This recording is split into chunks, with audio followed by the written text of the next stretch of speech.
आऊज़ुबिल्लाहिमिनश्शैतानिर्रजीम बिस्मिल्लाहिर्रहमानिर्रहीम। प्यारे बच्चों, अस्सलाम वालेकुम वरहमतुल्लाहि वबरकातुह। इससे पहले हमने Newton third law of motion की बात की थी।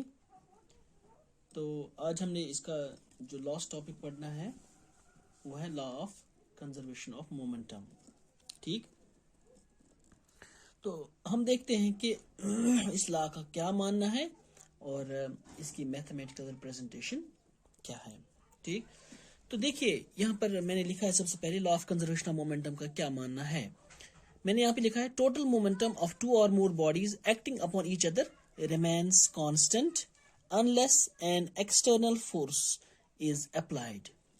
यानी जब हम दो बॉडीज या दो से ज्यादा बॉडीज का मोमेंटम देखते हैं तो वो हमेशा कांस्टेंट रहता है जब तक हम उनको यहाँ से कोई एक्सटर्नल फोर्स अप्लाई ना करें। ठीक, देखिए मेरे पास यहाँ पर दो बॉडीज हैं।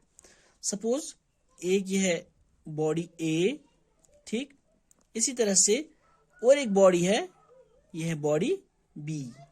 ठीक, सपोज इस बॉडी ए का मास है एम, मैं इसके साथ इसका सबस्क्रिप्ट साथ रखता हूं एम ए। इसी तरह से इस बॉडी का मास है एम बी।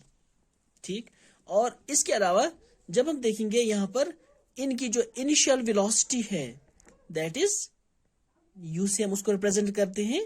क्योंकि यू इसके नीचे मैंने ए रखा तो इसका मतलब है कि ये ए की इनिशियल वेलोसिटी है, इसी तरह से ये बी की इनिशियल वेलोसिटी है। तो इसके बाद देखिए हम देखते हैं कि ये दो बॉडीज सपोज एक दूसरे के साथ टकराती हैं।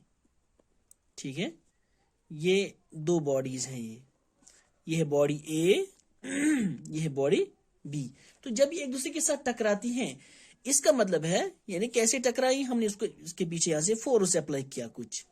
ठीक, तो अब हम देखते हैं कि ये फोर्स अप्लाई हो गया बस, इसके अलावा हम इसको कांस्टेंट कोई फोर्स प्रोवाइड नहीं कर रहे हैं। ठीक, तो अब हम देखते हैं कि जब ये बॉडी इसके साथ यानी बॉडी ए बॉडी बी के साथ टकराती है, यहां पर हम देखते हैं कि कितना टाइम लगता है उनको। सपोज फॉर टाइम टी, जो टाइम हमारे पास है वो है टी, ये एक दूसरे के साथ टकराती हैं। लेकिन जब ये टकराती हैं तो क्या हो जाएगा, एक बार फिर से ये बॉडीज एक दूसरे से दूर चली जाएंगी। ठीक, लेकिन ये बॉडीज अब जब दूर चली गई तो इनकी वेलोसिटी वो वेलोसिटी नहीं रहेगी क्योंकि मास जो होता है वो कांस्टेंट रहता है।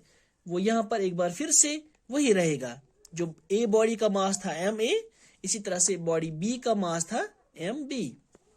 लेकिन ये जो इनिशियल वेलोसिटी थी इनकी अब यहां पर वो नहीं रहेगी, वो है वी ए के बराबर और ये है वी बी के बराबर। ठीक, तो इस तरह से आपने देखा ये फाइनल वेलोसिटी है इसकी, अब ये भी इसकी इस बॉडी बी की फाइनल वेलोसिटी है। या हम कह सकते हैं कि ये बिफोर कोलिजन था, it is during collision and now this is after collision, यानी कि टकराने के बाद, टकराने के दौरान और टकराने से पहले। ठीक, तो अब हम देखेंगे कि इसके बाद इसको क्या हो जाएगा। लेकिन यहां पर एक और चीज मैं आपको बताने जा रहा हूं कि जब ये बॉडी ए बॉडी बी के साथ टकराती हैं, क्योंकि बॉडी ए बॉडी बी पर अपना फोर्स एक्सर्ट करती है।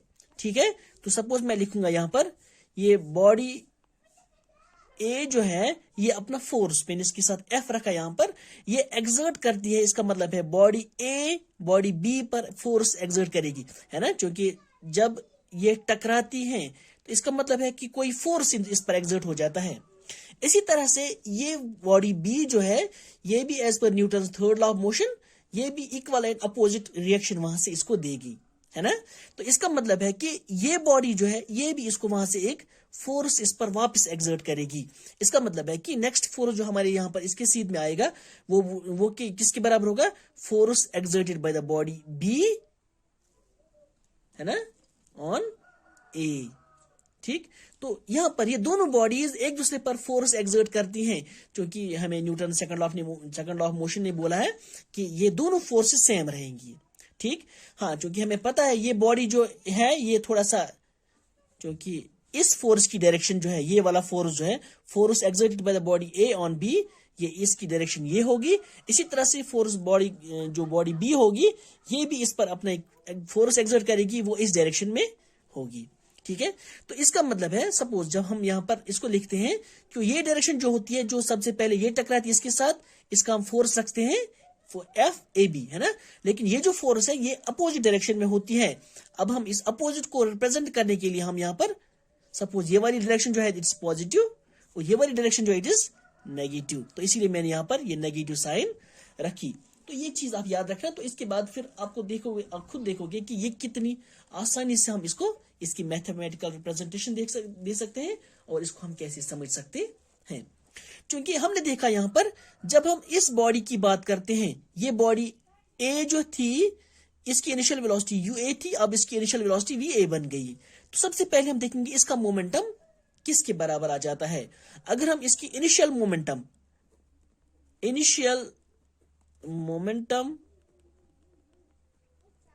ऑफ बॉडी ए, इसका इनिशियल वेलोसिटी किसके, इनिशियल मोमेंटम किसके बराबर होगा, क्योंकि P1 जिसको हम बोलेंगे, अगर आप P1 भी लिखोगे इसको कोई फर्क नहीं पड़ेगा, क्योंकि मैंने लिखा भी यहाँ पे initial momentum of body B, वो किसके बराबर होता है, वो P किसके बराबर होता है, M इंटू ए, क्योंकि मास जो हमारा है यहाँ पर क्या है, वो है M A। इसी तरह से इसकी वेलोसिटी किसके बराबर है, UA के बराबर। ठीक, तो अब हम देखेंगे इसके बाद हम इसकी फाइनल वेलोसिटी भी देख सकते हैं। इसकी final velocity, sorry final momentum of body a, mass तो वही रहेगा एम ए, लेकिन वेलोसिटी चेंज हो जाएगी, वो वी ए के बराबर होगी।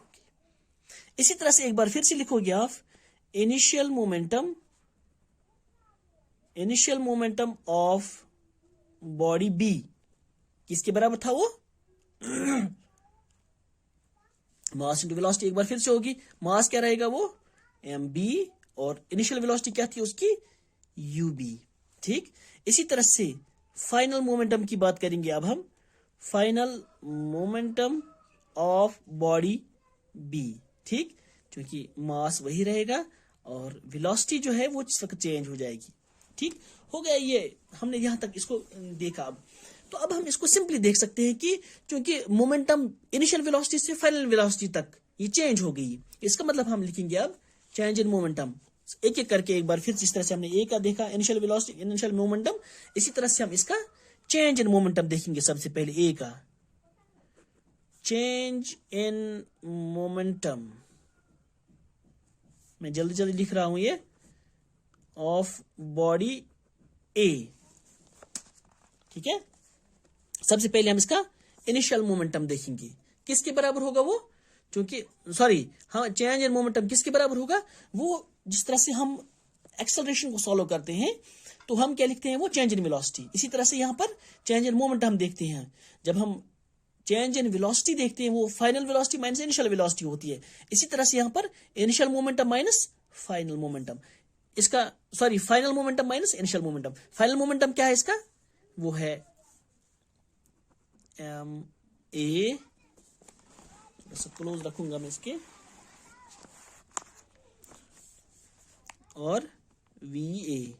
ठीक है ना, यानी हम बॉडी ए की बात कर रहे हैं minus initial momentum of body a. ठीक, m a minus u a, क्योंकि इनिशियल मोमेंटम है वो। हो गया यहां तक। ठीक, अब हम देखेंगे, क्योंकि अब हमारे पास ये सारा आ गया, क्योंकि चेंज इन मोमेंटम हमारे सामने आ गया, तो अब हम सबसे पहले as per Newton second law of motion जो है, that is rate of change of momentum of a body is directly proportional to the force applied, है ना। तो देखिए अब यहां पर मैं देखूंगा कि rate of change of momentum किसके बराबर होगा, rate of change of momentum, क्योंकि क्या है वो चेंज ऑफ मोमेंटम तो हमें पता है, जब हम रेट की बात कर रहे होते वो होता है टाइम। ठीक, हम लिखेंगे यही एक बार फिर से, rate of change of momentum of body a, हम ए की बात कर रहे हैं, याद रखना आप, it is m a v a minus m a u a, capital a ही है, क्योंकि rate of change of means हमें इसके साथ टाइम लिखना होगा। Is directly proportional to the force, ठीक है, is directly proportional to the force, क्योंकि फोर्स कौन सा है इस वक्त यहाँ पर, ए पर के कौन सा फोर्स एक्ट हो रहा है। अगर आपको याद होगा यहाँ पर मैंने अभी बताया आपको ए पर कौन सा फोर्स एक्ट हो रहा है, ये बी का जो है ना, इसका मतलब है बी इस पर अपना फोर्स एक्सर्ट कर रहा है। तो हम लिखेंगे यहाँ पर it is force exerted by the body on a, जिसकी वजह से इसका मोमेंटम, बॉडी ए का मोमेंटम किसकी वजह से चेंज हो रहा है, बॉडी बी की वजह से। So we can say the force exerted by the body b on body a, ठीक, तभी मैंने यहां पे लिखा। अब हम यही जो हमने स्टेप जो ए के साथ किया, अब हम इसी को रिपीट करते हैं बी के साथ, ठीक है ना। देखिए change in momentum, change in momentum of body B. अब हम बी की बात करते हैं, हमने यहाँ पे ए की बात की थी, वो एक बार फिर से यही final momentum minus initial momentum, ये है एम बी, ठीक है, मास यानी जो हमने अभी देखा उस साइड, इसी तरह से उसकी वेलोसिटी क्या थी, फाइनल वेलोसिटी, हाँ, इसी तरह से हम माइनस करेंगे इसको किसके साथ, मास, और इसके साथ initial velocity of body B. इसी तरह से आप इसका भी रेट देखते हैं, rate of change of momentum किसके बराबर होगा, rate of change of momentum of body B, ठीक। इसी तरह से वो जो हमने यहां पे लिखा वो है यही M B V B minus M B U B, rate of change of velocity momentum जो है इट इज एक्चुअली टी, ठीक है। तो चूंकि इस वक्त फोर्स कौन एक्सर्ट कर रहा है, इस पर ए का फोर्स एक्सर्ट हो रहा है, तो हम कह सकते हैं यहां पर it's equal to force exerted by the body A on B, that's why we are seeing this momentum, otherwise this moment can't be seen unless this force acts, यानी कि जब तक न ए बी पर अपना फोर्स एक्सर्ट करे तब तक हम बी में कोई चेंज नहीं देख सकते हैं। तो हमने यहाँ पे देखा force exerted by the body b on a, force exerted by the body A on b, क्योंकि as per Newton's third law of motion, मैंने अभी आपको बताया यहाँ पे मैंने आपको बताया Newton's third law of motion का क्या मानना है, मैं लिखूंगा यहाँ पे according to Newton's third law of motion to every action there is equal opposite reaction, है ना, यानी दोनों फोर्सेस का यहाँ पर अपोजिट रिएक्शन हो गया, अपोज जो फोर्सेस होंगे, क्योंकि वो है हमारा ये वाला force, force exerted by the body A on b is equal to force exerted by the body b on a, force exerted by the body b on a. लेकिन यहाँ पर आपको एक चीज याद रखना होगा, वो ये है कि चूंकि ये फोर्स मैंने अभी आपको बताया अपोजिट डायरेक्शन में काम कर रहा है, तो इसीलिए हम यहाँ पर इसके साथ माइनस रखते हैं, जो मैंने आपको यहाँ पर अभी बताया, ठीक है, माइनस जो अभी यहाँ पर दिखाया आपको, तो इसीलिए मैंने यहाँ पे ये लिखा, क्योंकि अब हमारे पास दोनों इक्वेशंस या ये दोनों जो है हम इनको इनके वैल्यूज पुट करते हैं या इसको इनके बदले लिखते हैं, ठीक है। एफ ए बी जो है ये वाली इक्वेशन है, M B in final velocity of the body b, mass of the body b and initial velocity of the body b divided by time is equal to, उसके साथ फिर क्या है यहाँ पर माइनस है इसका, और ये किसके बराबर है, m a into v a minus m a u a of the body a, है ना, डिवाइड बाय टी।